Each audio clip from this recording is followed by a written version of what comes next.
ETF index mutual funds నేర్చుకుని stock మార్కెట్లో రాణించాలనుకుంటున్నారా? వెంటనే ఈ నెంబర్కి కాల్ చేయండి.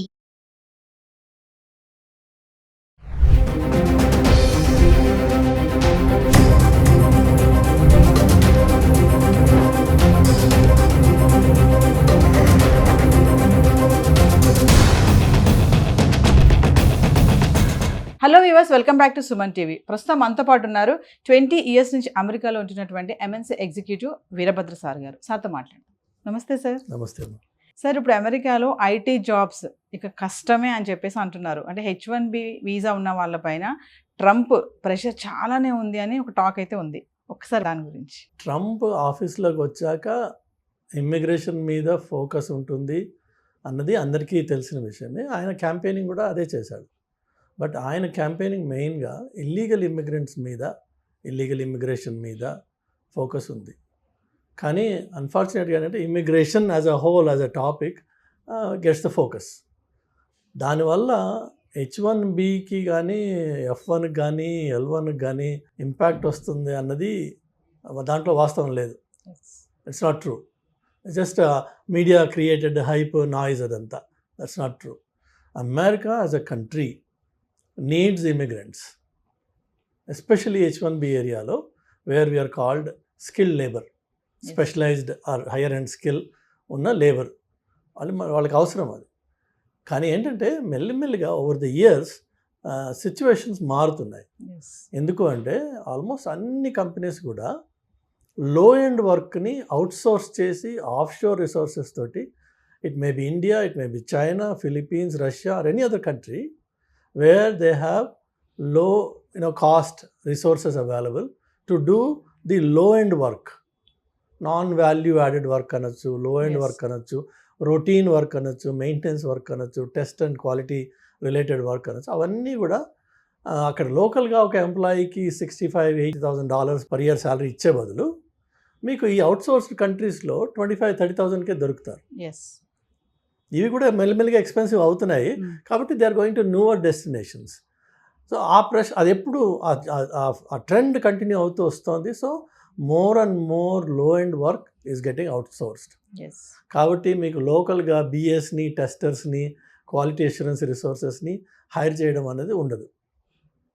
ఒకప్పుడు ఉండేది ఆ విషయం, ఇప్పుడు అది ఉండదు. అది ఇంకా మెల్లిమెల్లిగా తగ్గుతూ పోతుంది. ఎందుకంటే more and more automation, AI, ML వీటి వల్ల ఆ మాన్యువల్గా సిస్టమ్ ముందు కూర్చుని ఒక మంచి టెస్ట్ చేయాల్సిన అవసరం లేదు. అట్లనే డెవాప్స్ అని చెప్పి CI/CD అని క్లౌడ్ ఎన్వైరన్మెంట్లో ఉన్నాయి. సో వాటి వల్ల కూడా మీకు రిసోర్స్ ఎదురకుండా కూర్చొని చేయాల్సిన అవసరం లేదు. చాలా విషయాలు ఆటోమేట్ చేయొచ్చు. అంటే ఇప్పుడు ఈ H1B స్పాన్సర్షిప్లను కూడా తగ్గించేస్తున్నాయి టెక్ కంపెనీస్ అని ఒక న్యూస్ వస్తుంది సార్. దాన్ని అది జనరల్గా తగ్గుతుంది. ఎందుకంటే వాళ్ళ మీద ఒక ఓవర్ సైట్ ఉంటుంది, రిపోర్టింగ్ రెస్పాన్సిబిలిటీ ఉంటుంది. కాబట్టి మీరు 2 రకాల పనులు చేస్తారండి. ఒకటేమో ఇండియన్ ఎంప్లాయర్స్ ఎవరైతే outsource companies like all the big ones, TCS, Wipro, Cognizant and you name it, Infosys, అలానే వాళ్ళ తర్వాత next level L&Ts of the world, వీళ్ళందరూ కూడా వాళ్ళు ఫస్ట్ చేసేది ఏంటంటే L1 మీద వాళ్ళ ఎంప్లాయీస్ని ఇండియాలో 1 year కంటే ఎక్కువ సర్వీసు ఉన్న ఎంప్లాయీకి L1 ట్రాన్స్ఫర్ చేయని చెప్పేసి inter company are inter corporate transfers చేసుకోవచ్చు. వాళ్ళు కొంతమందిని అక్కడ తీసుకురావచ్చు. వాటికి H1కి సంబంధించిన నిబంధనలు వర్తించవు. లేబర్ అని, క్లియరెన్స్ అని ఆ గొడవ లేదు. ఎందుకంటే it's just transfer between the same company. అలా కొంతమందిని తీసుకెళ్తారు.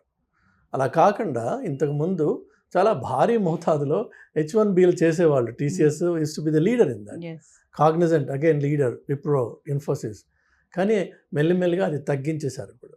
ఎందుకు అంటే H1B వీసా అనేది ఓన్లీ ఒక ఎంప్లాయర్ స్పాన్సర్డ్ వీసా. అది అంటే ఒక అమెరికాలో ఉన్న ఒక కంపెనీ, నేను ఇక్కడ నాకు నేను ఒకరిని హైర్ చేయాలి పలానా స్కిల్లో, ఆ స్కిల్లో నేను హైర్ చేయడం కోసం ముందు నోటిఫికేషన్ ఇష్యూ చేస్తున్నా. ఇచ్చిన తర్వాత 3 నెలల్లో ఎంత ఆ నోటిఫికేషన్ నా పెట్టి ఎన్ని రెజ్యూమేస్ వస్తాయో కలెక్ట్ చేసి వాటిని ఇంటర్వ్యూస్ కండక్ట్ చేసి, ఆ వచ్చిన ఇంటర్వ్యూస్లో ఎవరు నాకు సరైన క్యాండిడేట్ దొరకలేదు కాబట్టి now I need to go and find somebody from an outside market. అది H1B. ఆ H1B ఫైల్ చేయడానికి ఎంప్లాయర్కి అంత పెయిన్ఫుల్ ప్రాసెస్ ఉంది కాబట్టి they are also very careful about it. There was a time చాలా ఓపెన్గా ఫ్రీగా నడిచిపోయి ఇలా మన కన్సల్టింగ్ కంపెనీస్ పిల్లల్ని తీసుకొచ్చేసి వాళ్ళ H1ల మీద అప్పుడు ఎంప్లాయర్ దగ్గర పెట్టేవాళ్ళు అవకాశం ఉన్నప్పుడల్లా. ఇప్పుడు ఆ స్టెప్ పోయింది. కన్సల్టింగ్ కంపెనీస్ H1 పనికిరాదు. Okay. It has to be an employer based, employer sponsored H1. Yes. Employers కూడా ఎందుకు అంత దానికి మీకు చూపిస్తారు ఇంట్రెస్ట్? వాళ్ళకి కొత్త బెనిఫిట్ ఏం లేదు వాళ్ళకి అందులో. వాళ్ళకి బెనిఫిట్ ఎక్కడ వస్తుంది అంటే ఏదైనా మల్టీ ఇయర్ ప్రాజెక్ట్ ఉంది, ఆర్ ఒక స్కిల్ నాకు మల్టీ ప్రాజెక్ట్స్లో నేను రోల్ అవుట్ చేయొచ్చు, అప్పుడు నాకు ఒక రిసోర్స్ లాంగ్ టర్మ్కి కావాలి అన్నప్పుడు వాళ్ళు H1B రోల్ అవుట్ చేస్తారు. అంటే సార్ ఇప్పుడు అమెరికాలో ఐటీ సెక్టర్కి జాబ్స్ పోవడానికి ఏఐఏ ఇంపాక్ట్ అని అనుకోవచ్చు అంటారా? ఆర్టిఫిషియల్ ఇంటెలిజెన్స్ ఒకటేమో AIML డెఫినెట్లీ.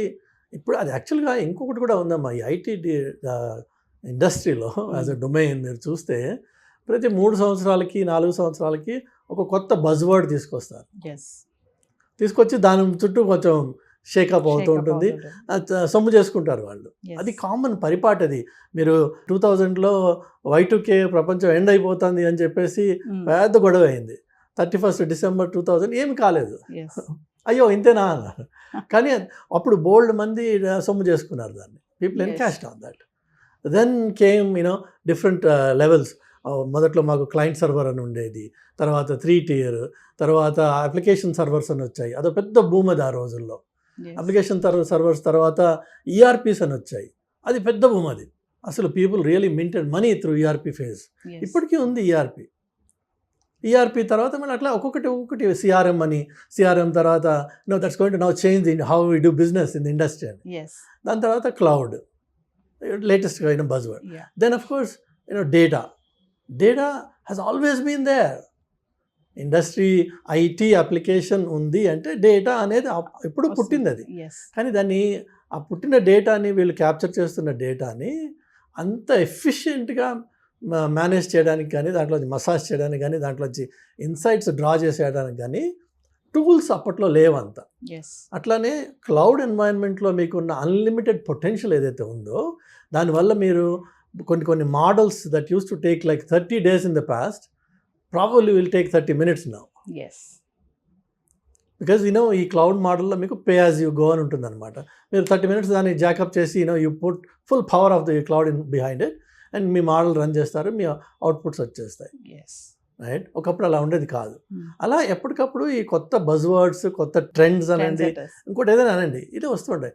ప్రస్తుతం ఉన్న కోట్ ఏంటంటే బజ్వర్డ్ ఈజ్ AIML. AIML అనేది హ్యూమన్ ఇంటర్వెన్షన్ లేకుండా దానికి డేటా మీరు ఇచ్చేసి దాన్ని కొంత మోడల్ ఒకటి క్రియేట్ చేసి ట్రైన్ చేస్తే it will give you insights automatically. It can make decisions on your behalf. ఇలా కొన్ని ఉన్నాయి అందులో అడ్వాంటేజెస్. కానీ ప్రతి ఇండస్ట్రీలో కూడా, ప్రతి డొమైన్లో కూడా there are some extreme level of restrictions. For data privacy restrictions ఉన్నాయి. విచ్ మీన్స్ నా దగ్గర డేటా ఉన్నంత మాత్రాన దాన్ని నేను ఎట్లా పడితే అలా వాడలేను. I cannot commercialise. ఒక ఇన్సూరెన్స్ కంపెనీ మీ పర్సనల్ డీటెయిల్స్ అన్నీ గ్యాదర్ చేస్తుంది, అందులో మెడికల్ డీటెయిల్స్ అన్నీ గ్యాదర్ చేస్తుంది. None of that can be commercialised. So నాకు AI ఉంటే ఏంటి, ML ఉంటే ఏంటి కదా. సో ఆ రెస్ట్రిక్షన్స్ ఉన్నాయి. బ్యాంకింగ్లో రెస్ట్రిక్షన్స్ ఉన్నాయి, ఫార్మసీలో రెస్ట్రిక్షన్స్ ఉన్నాయి. So just because there is data, it doesn't mean you can commercialise, monetize that data. There are some industries, online marketing ఇవి ఉన్నాయి కదా, వాటిల్లో they can do it because they are already online. వాళ్ళకి ఈ type of restrictions లేవు, compliance restrictions లేవు అక్కడ. అందులోనూ మళ్ళీ data privacy restrictions by reason they are different. European data cannot be seen or viewed or worked upon by anybody outside of Europe. It has to be hosted in Europe. California has its own restrictions. ఒక్కొక్క స్టేట్కి, ఒక్కొక్క కంట్రీకి residency requirements ఉన్నాయి, monetisation requirements ఉన్నాయి, ఆప్ట్అవుట్ requirements అని ఉంటాయి. So AIML వచ్చినప్పటికీ it may is the world a little bit, కొంత తప్ప. ఈ గొడవ ఉంది చూసారా, AIML వచ్చేసింది, ఉద్యోగాలు పోతున్నాయి, ఇది ఉత్తినే హంగామా క్రియేట్ చేయడం. సో ప్రెసెంట్ అయితే అమెరికాలో IT సెక్టర్కి ఇప్పుడు ఉన్నటువంటి పొజిషన్ ఎలా ఉంది అంటే ఏం చెప్తారు సార్? వండర్ఫుల్గా ఉంది. Only thing is IT or anything in this world is it continuously evolves. కంటిన్యూస్గా మార్పులు వస్తూ ఉంటాయి. లైక్ మీకు చెప్పినట్టు early 2000s are before 2000 client server world అని ఉండేది. ఒక క్లయింట్, ఒక సర్వరు మల్టిపుల్ క్లయింట్స్లో ఇన్స్టలేషన్ చేస్తే అప్లికేషన్ అది కనెక్ట్ అవుతుంది, పనిచేస్తుంది. ఇప్పుడు క్లయింట్ సర్వర్ లేదు అసలు.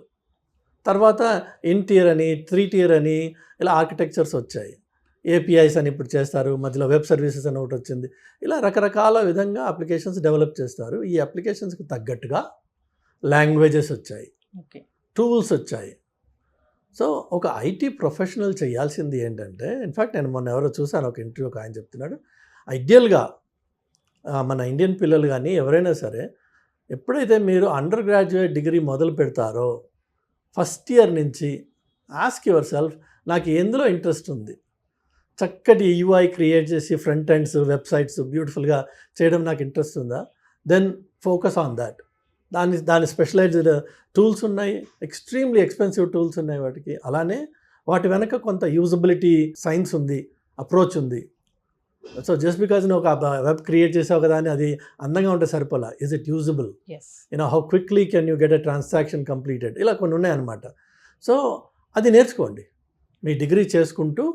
మీ స్పెషలైజ్డ్ సెలెక్షన్ ఏదైతే ఉందో అది దాని మీద ఫోకస్ చేయండి. లేదంటారు క్లౌడ్ ఉంది, ఇవాళ రేపు యాక్చువల్గా all 3 major cloud providers స్టూడెంట్స్కి ఎక్స్ట్రీమ్ డిస్కౌంట్స్ ఇస్తారు. Cloud doesn't cost at all anything for a student especially. వాళ్ళు ఈ దొంగ ప్రాజెక్టులు రాసుకునే బదులు ఒక చిన్న ప్రాజెక్ట్ తీసుకుని వాళ్ళంతట వాళ్ళుగా ఈ 4 ఏళ్ల టైంలో మీరే ఒక అప్లికేషన్ క్రియేట్ చేసుకోండి. ఆ క్లౌడ్ ప్రొవైడర్ ఎవరైతే అమెజాన్ కానీ, మైక్రోసాఫ్ట్ కానీ, గూగుల్ కానీ వాళ్ళ ఈకో సిస్టంలో ఏమేంటి ఉన్నాయి, ఫ్రంట్ ఎండ్ ఏంటి, మిడిల్ లేయర్ ఏంటి, సర్వర్లెస్ ఏంటి, విత్ సర్వర్ ఏంటి, ఆన్ డిమాండ్ ఏంటి, ఇవి డిఫరెంట్ టర్మినాలజీస్ ఉన్నాయి, డిఫరెంట్ టెక్నాలజీస్ ఉన్నాయి. మీరే డెవలప్ చేయండి, చేసుకోండి. 4 yearsలో మీరు కాలేజీకి వెళ్తూ ఆడుతూ పాడుతూ మీకున్న ల్యాప్టాప్ని సవ్యంగా వాడుతుంటే మీకు 4 years తర్వాత ఆ డిగ్రీ క్యాంపస్ ఇంటర్వ్యూస్ వచ్చినప్పుడు చాలా ధైర్యంగా you can walk in to those interviews and explain what exactly you have done in 4 years. ఇప్పుడున్న పరిస్థితి ఏంటంటే 4 years డిగ్రీకి వెళ్ళొస్తారు వాళ్ళు. 30 నిమిషాలు ఈ 4 ఏళ్ల నీ జీవితాన్ని ఏది చూడకుండా 30 నిమిషాల్లో చెప్పబోయా నువ్వేం నేర్చుకున్నావు 4 ఏళ్లలో, 3 నిమిషాలు మాట్లాడలేరు పిల్లలు. Which means they don't learn anything. ఉత్తినే సరదాగా వెళ్ళామా వచ్చామా ఒక నోట్బుక్ వేలాడేసుకుంటూ వెళ్ళి రావడం, సినిమాలకు వెళ్ళడం, షికార్లకు వెళ్ళడం తప్ప చదువుకునేది నేర్చుకునేది ఏం కనిపించట్లేదు. అందుకనే మీకు ప్రాబ్లం ఏమవుతుందంటే వీళ్ళ employability has become a major issue. పాపం నారాయణమూర్తి గారు ఒక చిన్న స్టేట్మెంట్ ఇస్తే ఆయన అందరూ బూడిదేశారు ఆయన మీద. ఎందుకు అంటాడంటే ఆయన 40 గంటలు ఉద్యోగం చేశాక 30 గంటలు నీ సొంతం మీద నువ్వు ఇన్వెస్ట్ చేసుకోరా నాయన అని చెప్తున్నాడు ఆయన. ఎందుకంటే నువ్వేం నేర్చుకుని రాలా, కంపెనీ నీకు 6 నెలల్లో 3 నెలల్లో ట్రైనింగ్ ఇచ్చి ఒక జాబ్లో పెడుతుంది. ఆ పెట్టేది ఏంటి, వెరీ లో ఎండ్, అతి తక్కువ వాల్యూ చైన్లో నువ్వు స్టార్ట్ చేస్తావు లైఫ్ని. అందుకనే 3 లక్షలు స్టార్టింగ్ శాలరీ, 3-3.5 ఏదైతే ఉందో గత 10 ఏళ్ళుగా అదే ఉంది, 3-3.5. ఎందుకంటే 10 ఏళ్ళుగా మార్కెట్లో మీరు ఆఫర్ చేసే వాల్యూ పెరగట్లే మీది. నువ్వు వాల్యూ ఇవ్వనప్పుడు నీ కంపెనీ జీతం ఎందుకు పెంచాలి, అది మనం క్వశ్చన్ చేసుకోవాలి.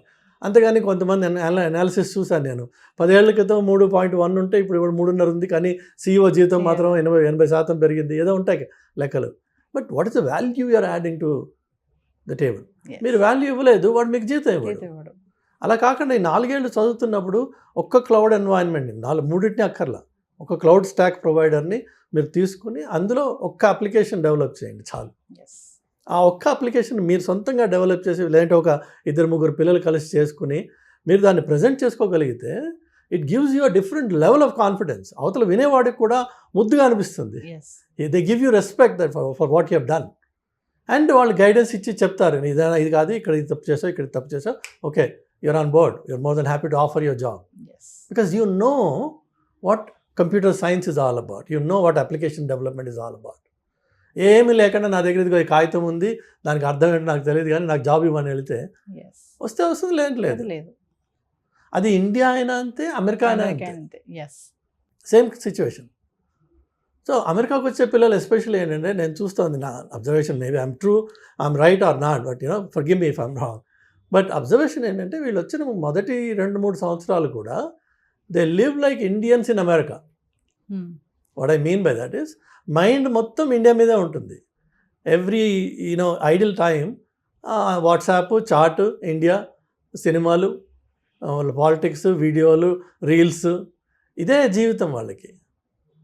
ఇన్స్టెడ్ నువ్వు ఫస్ట్ 2-3 ఇయర్స్ అక్కడికి వచ్చినప్పుడు be a sincere student, then take up one topic. యూట్యూబ్లోనండి మీకు ఎండ్లెస్ అమౌంట్ ఆఫ్ ఇన్ఫర్మేషన్ ఉందండి. మనకి ఏది కావాలంటే అది, ఏ టాపిక్ కావాలంటే ఆ టాపిక్ Yes. మీకు హ్యాండ్ హోల్డ్ చేసి స్టెప్ బై స్టెప్ మిమ్మల్ని వాక్ త్రూ చేసే ట్యూటోరియల్స్ ఉన్నాయి అందులోను. In fact even all cloud providers కూడా మీరు అమెజాన్లోకి వెళ్ళి చూస్తే the amount of information and training material that they provide is just unimaginable. కానీ ఏంటంటే మనకు ఓపిక్గా దాన్ని ఓపిక తీసి చదవాలి మనం, లేక ఆ వీడియో చూడాలి. ఈ సగం వీడియోలో ఏదో కాల్ వస్తుంది ఒకటి, అక్కడికి అది అయిపోతుంది. అది అయిపోయింది. సో ఇన్స్టెడ్ మీరు invest in yourself, become a professional. ఈ ట్రంప్ వచ్చాడా, బైడెన్ ఉన్నాడా, ఇంకొకటి వచ్చాడా, it doesn't matter, because industry needs you and you're already inside the country. చక్కగా వాడు రెడ్ కార్పెట్ వేసి పిలుస్తాడు రమ్మనమని, if you have talent. If you have talent. అంతేగాని ఏదో వచ్చేసి ముక్కు చివర చీదేసి ఒక డిగ్రీ సర్టిఫికేట్ సంపాదించి వాడి దగ్గర వీడి దగ్గర కాపీలు కొట్టి ఈ 2 ఏళ్ల పాటు తాగుడు తిండు చేసి ఏమాత్రం మీకు వీళ్ళకి మా పిల్లలకి స్కిల్స్ ఉండవు ఒకటి. రెండోది ప్రజెంటేషన్ ఉండదు. You know you need to look like a professional.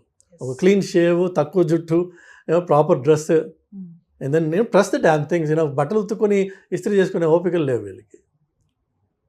And then communication most important thing. ఒక ఏమంటే ఇప్పుడు ప్రాజెక్ట్ నేను చేశానండి, ఆ చేసిన దాన్ని నేను ప్రజెంట్ చేసుకోగలగాలి ఇంగ్లీష్లో. ఎవరన్నా ఇప్పుడు నాలాంటి వాడు తెలుగువాడు వచ్చి ఇలా ఇంగ్లీష్లో చెప్పాలన్నాడు, కొంతమంది వాళ్ళు అదే గెట్ రైల్డ్ అప్. ఇంగ్లీష్ ఒకటేనా, వేరే భాషలు లేవా? లేవు వేరే భాషలు. ఎందుకంటే నువ్వు వెళ్ళింది ఆ దేశానికి, లేక నువ్వు పనిచేస్తున్న క్లయింట్స్ ఆ దేశం వాడికి తెలుగు రాదు. కాబట్టి వాడికి నీకు వచ్చు అన్న విషయాన్ని నువ్వు చెప్పుకోదలుచుకుంటే వాడికి తెలిసిన భాషలో నువ్వు చెప్పాలి. నీకు తెలిసిన భాషలో చెప్పుకోగలిగితే అది ఇంకా మంచిదే అది. బట్ వాడికి తెలిసిన భాషలో నువ్వు చెప్తే వాడికి అర్థమవుతుంది. They will accept you as somebody with knowledge, and then you get an offer కదా. ఇది is a simple common sense అండి. కానీ మనము when we go through the process ఆ కామన్ సెన్స్ని పక్కన పడేసి కాగితం వెనక వెళ్ళి ఈలోపు టైంపాస్ చేసి finally when you come out of school now you say jobs లేవట, అమెరికా మార్కెట్ పోయిందట. ఎక్కడా లేదు. నేనైతే ఇప్పటిదాకా చూడలేదు. American market is doing, in fact last 4 years under Biden has been the best 4 years in the history forever. Lowest level of unemployment. Every month the hiring was all beyond the projected numbers. అది ఉత్తునే కలవలా. American dollar అంత పవర్ఫుల్గా ఎందుకంటే కొంత వేరే influences ఉంటాయి, కానీ the reason it is because ఆ tech industry is dominating the world. మన దగ్గర టాలెంట్స్ లేవు అంతే. మనకి టాలెంట్ కావాలి. అక్కడ ప్రజెంటేషన్ చేయలేక సరిగ్గా వెనక్కి వచ్చేయడం తప్ప జాబ్స్ లేవు అనడానికి. జాబ్స్ లేవు, అది పొరపాటు. అది జాబ్స్ లేవు అన్నమాట. నాకు చేత కాదనేది ఒప్పుకోను. లేక ఇప్పటికైనా ఒక 2 months 3 months బ్రేక్ తీసుకుని ఫోకస్ చేసి ఏది నేను నేర్చుకుంటాను, ఏ స్కిల్ నేను నేర్చుకుని వెళ్తాను అన్నది పిల్లలు చేస్తే బాగుంటుంది. ఇలా చేయకుండా మన వాళ్ళు ఏం చేస్తున్నారంటే అడ్డదారులు ఉన్నాయి కొన్ని. ఈ అడ్డదారులు కూడా మళ్ళీ తయారు చేసేది ఎవరు? మన ఇండియన్ బాడీ షాపింగ్ కంపెనీస్ ఉన్నాయి. వాడు అడ్డదారు తయారు చేస్తాడు. వీసా స్కామ్ అది ఒక ఎత్తు, అదేమో అదో దద్దునది. బట్ ఈ అడ్డదారులు ఏంటంటే కన్సల్టింగ్ జాబ్స్ అని, బాడీ షాపింగ్ జాబ్స్ అని. వీళ్ళకి ఓపీటీ అని చెప్పి స్టూడెంట్స్ డిగ్రీ అయిపోయిన తర్వాత వాళ్ళకి 12 months తర్వాత మళ్ళీ ఇంకొక ఎక్స్టెన్షన్, సో 36 months ఏదో ఇస్తారు. ఈ మధ్యలో మీకు పెరోల్ రన్ అవ్వాలి for a minimum period of 150 days between the 2 ఉన్నాయి కొన్ని వీటిని ఎలా మెనిపులేట్ చేయాలి అన్నదానికే మనకి ఎక్కువ టైం ఇన్వెస్ట్ చేస్తాం తప్ప జాబ్ ఎలా సంపాదించాలనే దాని మీద పెట్టరు.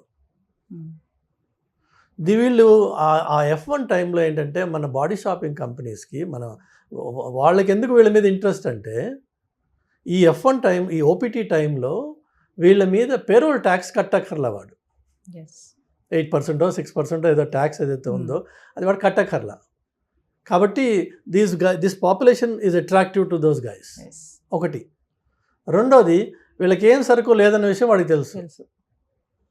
సో కస్టమర్ $60 ఇచ్చినా వీడికి $30 ఇస్తాడు, 30 వాడు నొక్కేస్తాడు. ఎందుకంటే అక్కడ ఏం లేదు కదా సబ్జెక్ట్. నువ్వు ఎంతకైనా చేయడానికి రెడీ కదా నువ్వు. ఏదో ఒకటి నాకు ఇచ్చేసే, ఏదో ఒకటి $30 అంటే దాన్ని రూపాయల్లో మల్టిప్లై చేసుకొని చూసుకుంటారు పిల్లలు, and then they are happy with it. Yes. లేకపోతే ఇంకొకటి వీళ్ళకి ఏదో బ్యాక్ అండ్ సపోర్ట్ అని చెప్తున్నాను కదా, ఎన్ని అడ్డదారులు తొక్కచ్చో అన్ని అడ్డదారులు మన వాళ్ళు కనిపెట్టారు. ఎస్. తద్వారా జరిగేది ఏంటంటే మీకు షార్ట్ టర్మ్లో ఒక F1 కుర్రాడు ఓపీటీలోకి వచ్చాడు అనగానే వీళ్ళు గద్దలా వెళ్ళి పట్టుకుంటారు వాళ్ళని, వాళ్ళ పరిచయాలతోటి. వాడికి ఒక దొంగ రెజ్యూమే తయారు చేసి వాడిని తీసుకెళ్ళి ఒక దగ్గర పెడతారు. వీడేమో దిష్టి బొమ్మలు అక్కడ కూర్చుంటాడు, ఎందుకంటే వీడికేం రాదు కదా, వీడు కూర్చుంటాడు అక్కడ. ఈ వెనక నుంచి సపోర్ట్ ఇస్తారు. 2 నెలల్లో 3 నెలల్లో ఆ ప్రాజెక్ట్ అయిపోతుంది. when this guy comes out of that project, he learns nothing. ఏం చేసావు నాన్న అంటే 3 నెలల టైం అక్కడ అయ్యింది, నాకు నెలకి మాత్రం 2000 1500 ఎంతో డాలర్స్ వచ్చాయి, నాకు ఆమె కింగ్ అంటాడు. 3 నెలల తర్వాత మళ్ళీ సేమ్ చక్కర్ మొదలు. ఇలాగా ఈ short cuts, short term life దొంగతనంగా బ్యాక్ అండ్ సపోర్ట్లని ఇవన్నీ పెట్టుకునే బదులు, ఎందుకంటే సూనర్ ఆర్ లేటర్ అది ఎక్స్పోజ్ అయిపోతుంది. ఏమాత్రం కొద్ది తెలివి ఉన్న మేనేజర్ చూసినా చెప్తాడు, నాన్న రోజంతా ఏంటి నువ్వు ప్రొడక్షన్ ఏం లేదు, సాయంత్రం 4:30కి ఏదో కాపీ పేస్ట్ చేస్తున్నావు నువ్వు, సంథింగ్ ఈజ్ హ్యాపెనింగ్. ఓకే, అలా కనిపెట్టి తీసేసిన వాళ్ళు కూడా ఉన్నారు చాలామంది. బికాజ్ వాడు మీటింగ్లో కూర్చుని వీడేమి కాంట్రిబ్యూషన్ ఉండదు, వీడి దగ్గర నుంచి ఒక మాట రాదు, ఎస్ యా అంటాడు, కూర్చుంటాడు తప్ప. ఏదో మనకి రీల్స్లో జోక్స్ ఉంటాయి అలా కూర్చుంటారు, వాళ్ళకి ఏం తెలియదు వాళ్ళకి. ఇన్స్టెడ్ నా సలహా ఏంటంటే, దయచేసి ఆ మాస్టర్స్ టైం కానీ అండర్ గ్రాడ్యుయేట్ టైం కానీ focus on one single technology, ఏదన్నా ఒకటి మీ ఇష్టం, మీకు ఏది నచ్చితే అది ఒక్కటి అడిషనల్గా కాలేజీలో కాలేజీలో చదువు ఎట్లాగో అది వానాకాలం చదివే. ఆ వానాకాలం చదువుని ఎలాగో నువ్వు నార్మల్గా చేస్తున్నావు కాబట్టి అది చేసుకుంటూ ఏ ఒక్కటైనా ఒక టెక్నాలజీని పట్టుకుని 4 ఏళ్ల పాటు run with it, travel with it and do something with it. APIs అంటారు, జావా అంటారు, C++ అంటారు, లేదంటే క్లౌడ్ టెక్నాలజీస్లో బోల్డ్ ఉన్నాయి, సైబర్ సెక్యూరిటీ ఉంది, మీరు డేటా అన్నారు, డేటాలో 1,00,000 రకాల ఆపర్చునిటీస్ ఉన్నాయి, రైట్? అది ఏదన్నా whatever you like, just pick one during the undergraduate time, దాంట్లో స్పెషలైజ్ చేయండి. మీకు బ్యూటీ ఏంటంటే ఏ ఒక్కటి మీరు పిక్ చేసుకున్నా ఆ నాలెడ్జ్ని మిగిలిన మొత్తం స్టాక్ ఏది చెప్పినా సరే మీరు ఈజీగా గ్రాస్ప్ చేయగలరు. Because concepts are almost similar. Front end, back end, middle end ఇవన్నీ ఉన్నప్పటికీ conceptually programming is just similar. మీకు కొన్ని కన్స్ట్రక్ట్స్ తేడా ఉంటాయి. ఇఫ్ అని ఒక దాంట్లో ఉంటే ఫై అని ఇంకో దాంట్లో ఉంటుంది తప్ప మీకు మొత్తం కంప్లీట్ టాప్సీ టవీ కాదు అక్కడ. సో ఏదైనా ఒక్క సబ్జెక్ట్ మీద ఫోకస్ చేసి అదర్ దాన్ యువర్ గ్రాడ్యుయేషన్ ఒక్క టెక్నాలజీ తీసుకుని దాంట్లో 4 years స్పెండ్ చేయండి. చేస్తే you will have a solid foundation in one language. మన పిల్లలు నేను ఇప్పుడు ఎలా ఉందో నాకు తెలియదు, నేను ఒకప్పుడు హైదరాబాద్లో ఇన్స్టిట్యూట్ నడిపాను. నేను అప్పుడు చూసింది ఏంటంటే డిగ్రీ అంతా అయిపోయాక 3 నెలల కోర్సులకి బయలుదేరుతారు వీళ్ళు. ఈ 3 నెలల కోర్సు తోటి నాకు అది నేర్చేసుకున్నా, ఇప్పుడు జాబ్ కావాలి నాకు. ఏమొస్తుంది నీకు 3 నెలల్లో? వాడు ఏం నేర్పుతాడు? అక్కడ ఉన్నవాడు ఎవడు? నీ అంత సీనియర్, అంతకుముందు బ్యాచ్లో కంప్లీట్ చేసిన వాడు it is now a trainer, ఈ హార్డ్లీ నోస్ ఎనీథింగ్. సో వీళ్ళు నేర్చుకునేది ఏముండదు ఆ 3 నెలల్లో, సరదాగా టైంపాస్ అమీర్పేట చౌరస్తాలో తిరగడం తప్ప. ఇన్స్టెడ్ ఆఫ్ దాట్ ఈ 4 years అందరికీ ల్యాప్టాప్స్ ఉన్నాయి.